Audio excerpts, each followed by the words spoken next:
The Apple MacBook Air with M1 takes your idea of what a MacBook Air is and throws it in the recycling bin. Yes, it's still got the same iconic wedge aesthetic, but Apple Silicon makes it far more powerful and capable than ever before, destroying Intel CPUs and making it a MacBook Pro competitor. Thus, a new era kicked off for the MacBook Air, one with pro-grade power that challenges Intel-based Windows PCs and often beats them. As a prospective MacBook shopper myself, I'm happy to say that the new MacBook Air offers serious performance gains over its predecessor, and many more hours of battery life as well. This MacBook Air with M1 review will show why this is one of the best laptops, period. And as of October 2021, it has some new siblings, as Apple unveiled the new 14-inch MacBook Pro 2021 and 16-inch MacBook Pro 2021. Most of the apps I've used on the MacBook Air are still the Intel versions, which Mac OS Big Sur uses Rosetta 2 to translate for working on its ARM-based processor. Once app developers make universal versions, their apps will run even faster on the. Not only am I going to pit the new M1 MacBook Air against the best PC laptops in this review, but I'm also comparing it against the Intel-based MacBook Air released last year, to show how much has changed, or hasn't. We're going to mention how it compares on color output and battery life to the Dell XPS 13 OLED. MacBook Air with M1 review, price and release date. The MacBook Air with M1 starts at $999, though educational customers can get it for $899. That model has an 8-core CPU and 7-core GPU, 8GB of RAM and a 256GB SSD. The $1,249 model is a little more stacked, with 512GB of SSD storage, plus an 8-core GPU. The MacBook Air with M1 debuted on November 17, 2020, but those who are still waiting may be rewarded. The MacBook Air 2022 is rumored to have thinner bezels and MagSafe charging. But if you don't need a new laptop right now, you may want to wait a few months. The latest report out of Bloomberg suggests a revamped MacBook Air will arrive sometime in 2022. MacBook Air with M1 review, performance. The MacBook Air's performance, powered by the M1 processor and 16GB of RAM, is phenomenal. When I split its screen between 20 Chrome, Intel, not Universal, tabs and a 1080p YouTube video, plus Apple's Mail and Photos app, Pixelmator, again, an Intel app, and 1Password, Intel, again, in the background, I never saw anything close to a hiccup. Oh, and in the background, 20GB of 4K video was being airdrop transferred, while everything stayed smooth and stable.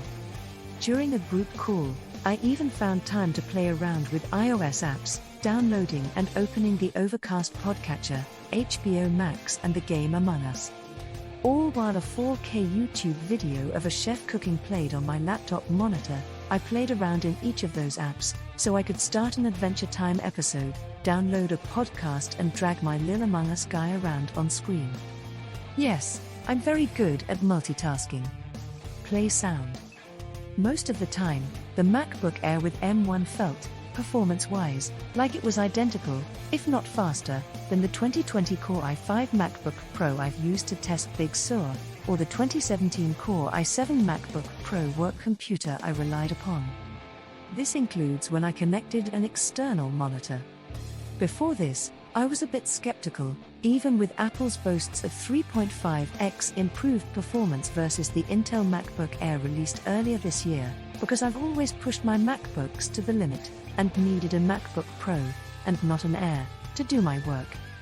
This MacBook Air? It feels like a Pro. And let's see how that shakes out in benchmarks, and I'll note that not all of our tests were done with universal versions of apps, and Intel versions aren't optimized for the M1. The Air scored 5,962 on the Geekbench 5.1 Intel multi-core test, which was practically in a dead heat with the 5,925 from the M1 MacBook Pro. The Air soundly beat the 5084 from the ZenBook 13 and the 5319 from the XPS 13, both tested with the Intel Core i7-1165G7 CPU and 16GB of RAM, on the comparable Geekbench 5.2 test. The old Intel MacBook Air E-Series Intel CPU mustered only 2,738. This MacBook Air? It feels like a pro. On our Handbrake, Universal, video conversion test, which transcodes a 4K video to 1080p, the MacBook Air finished the test in 9 minutes and 15 seconds and the MacBook Pro took 7:44, on a beta version of Handbrake that's optimized for Apple Silicon. Those times obliterate those from the ZenBook 13, 17:51, and XPS 13, 18:22, as well as the 27:10 time from the Intel MacBook Air from earlier this year. Apple also promised twice as fast storage speeds, and they delivered. The 1TB SSD in the MacBook Air we tested hit a read speed of 2,692 megabytes per second on the Blackmagic disk speed test, Intel, literally more than twice the 1,301.9 megabytes per second read rate from the Intel MacBook Air. The MacBook Air scored a 653 on the Puget Bench Photoshop, Intel, test, which beats the 588 from the XPS 13, but falls to the 743 from the ZenBook 13, a rare win for the x86 crowd. The MacBook Pro came pretty close, with a 649. MacBook Air with M1 review, graphics. Our test MacBook Air has the 8-core GPU configuration, which, by the feel of it, could reshape the Mac in the minds of some gamers. I started it off easy, running BioShock 3, at the native 2560 by 1600 resolution, and that game played smoothly, as rippling water flowed through the rooms I navigated, electroshocks hit enemies and all the underwater life outside the hallways I explored moved without a glitch. But since that's an older game, I brought out Shadow of the Tomb Raider, also at 2560 by 1600, and set to medium graphics, which looked great on the MacBook Air, and I never thought I'd see a MacBook Air run a demanding AAA game at all. Whether I was climbing a snowy Arctic mountain or exploring the deserts of Syria, Lara Croft moved as she should. Oh, and both of these games are Intel versions running via Rosetta 2, so they're not universal versions, yet. When we benchmarked Sid Meier's Civilization Vi, Gathering Storm, Intel, on the MacBook Air, where 1440 by 900 was the highest resolution supported, it ran at 37 frames per second, walloping the 7 FPS score we got from the Intel MacBook Air and coming in slightly under the M1 MacBook Pro's 38 FPS time. The ZenBook 13 and XPS 13, which could run that game at a slightly sharper 1080p, posted rates of 21 and 16 FPS, respectively. Interestingly, the Geekbench Metal Aztec Ruins graphics benchmark, Universal, gave the Air and Pro practically similar scores, a 54 on high and 60 on normal, both rounded down. MacBook Air with M1 review, battery life. On the Tom's Guide web browsing battery test, the new MacBook Air lasted an epic 14 hours and 41 minutes. Apple declared its M1 chip would enable all-day battery life, and the company has hit that mark. On the Tom's Guide battery test, web browsing at 150 nits, the new MacBook Air lasted an epic 14 hours and 41 minutes, while the new MacBook Pro hit 1632, times that beat both the ZenBook 13, 1347, and XPS 13, 1107. The OLED XPS 13, 759, put in a much lower time. And for those who just want to compare against the previous Intel Macs, they're left in the dust. The Intel MacBook Air, 931, and MacBook Pro, 1021, times have now been beaten by 5 and 6 hours, respectively. MacBook Air with M1 review, webcam. I've wanted Apple to give its MacBooks a higher resolution camera, but they found another way to improve the MacBook for the Zoom era. The M1 chip features an image signal processor that makes you look better in a couple of ways. I put the new MacBook Air's webcam in a head-to-head face-off with the early 2020 Intel-based MacBook Pro, with both joining the same Google Meet call. My boss, looking at two of me at the same time, noted that the video from the M1-based MacBook Air offered better colors, including skin tones, and an overall brighter picture. Other calls I made on the MacBook Air, where we didn't have a live comparison, didn't wow anyone with the video quality, which goes to show that a better webcam would still be welcome. MacBook Air with M1 review, design. The MacBook Air with M1 looks and feels exactly like the early 2020 MacBook Air I reviewed back in March. And that's arguably the point. This MacBook Air has the same wedge-shaped machined aluminum chassis, available in gold, silver and space gray, that we're used to, as Apple seems to want to ease users into the Apple Silicon era. So, the 12 by 8.4 by 0.6 inch, 2.8 pound M1 MacBook Air looks exactly like its Intel-based predecessor, 11.9 by 8.4 by 0.6 inches and 2.8 pounds. And to be honest, it still has room to shrink. The 2.5-pound Asus ZenBook 13, 11.9 by 8 by 0.5 inches, is a bit lighter, while the 2.8-pound Dell XPS 13 has a smaller 11.6 by 7.8 by 0.6-inch footprint, thanks in part to its razor-thin Infinity Edge bezels. Apple sells the MacBook Air in gold, silver and space gray. I prefer gold, so much so that I really wish Apple would offer it for the MacBook Pro, which it does not. MacBook Air with M1 review, ports. The M1 MacBook Air has two Thunderbolt 3 USB 4 ports, just like its Intel-based predecessor, plus a headphone jack on the side, which I pray Apple never removes. While its USB-C ports are both on the left side, the XPS 13 splits them between the left and right side, making it easier to connect devices on your right. Other laptops simply offer more ports. The XPS 13 also has a microSD reader, which the MacBook Air does not. The ZenBook 13 has a full HDMI out and a USB-A port, but no headphone jack. Annoyed that the MacBook Air doesn't have the old MagSafe charging? Worry no more. Rumor has it that the MacBook Air 2021 will pack the more convenient charging standard. Plus, the ZenBook is also designed for serious durability, having passed multiple MIL STD 810G certifications, including extreme temperatures and altitudes, drops, shocks, and vibrations. MacBook Air with M1 review, display. As I watched Spider-Man: No Way Home on the MacBook Air M1, I noticed how the pinks, yellows and blues of the graffiti popped off the screen, as did the greens of the arachnid that bit into young Peter Parker.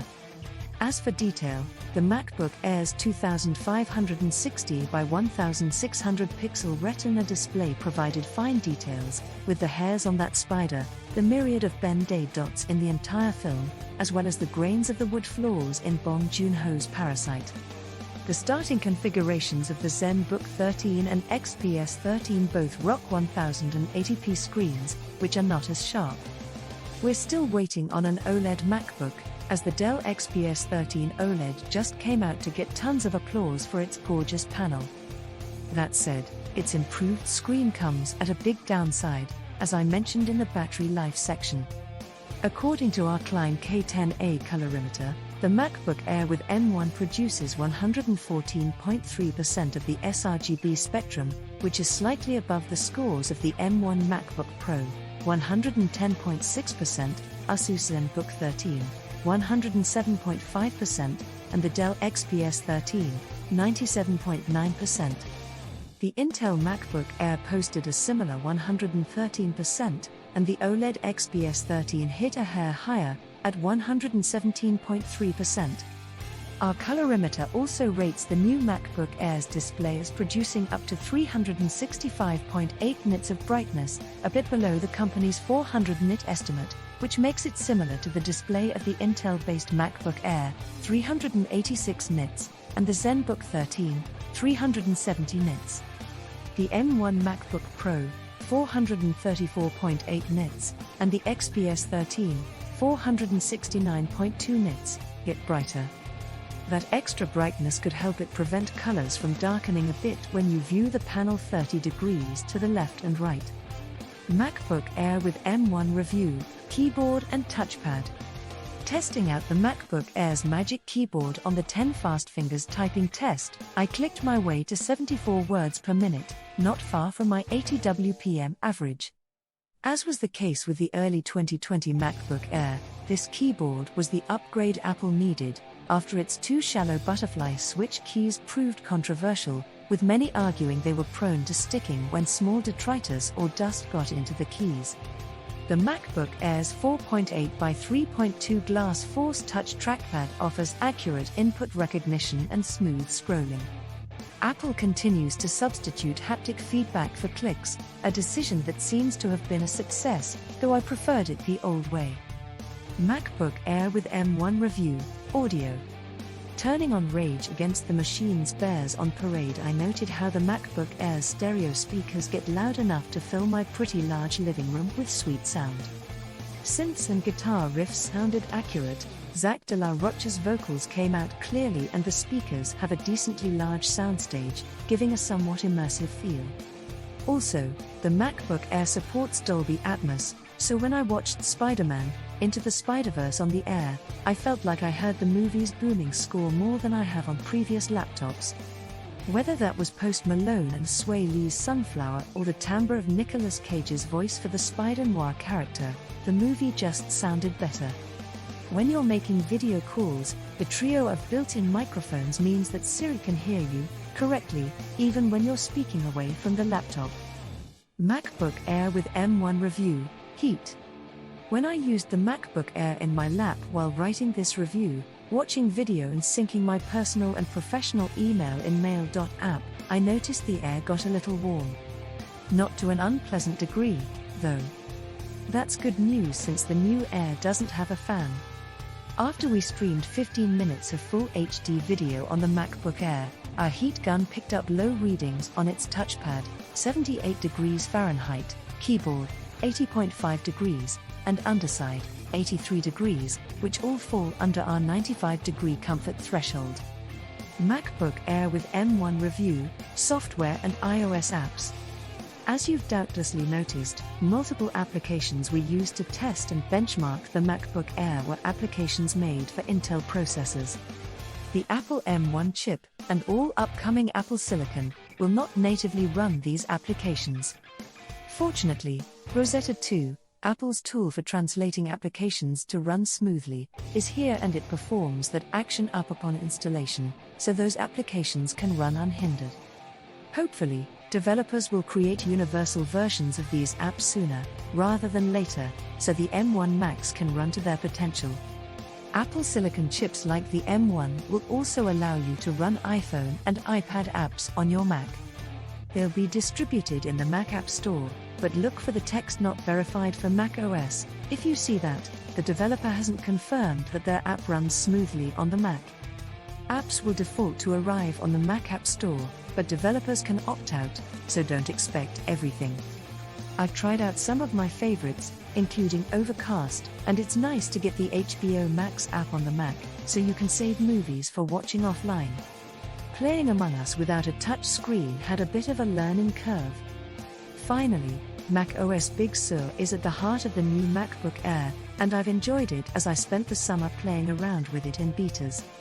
Its bright interface uses transparency and translucency a lot, which might require some adjustments based on your personal preferences. The biggest update to Big Sur is how Safari is getting competitive with Chrome by gaining a customizable home screen and new tab previews. MacBook Air with M1 review, verdict. This MacBook Air with M1 review has shown why its amazing endurance and shockingly good speed combine to take the MacBook Air to new heights.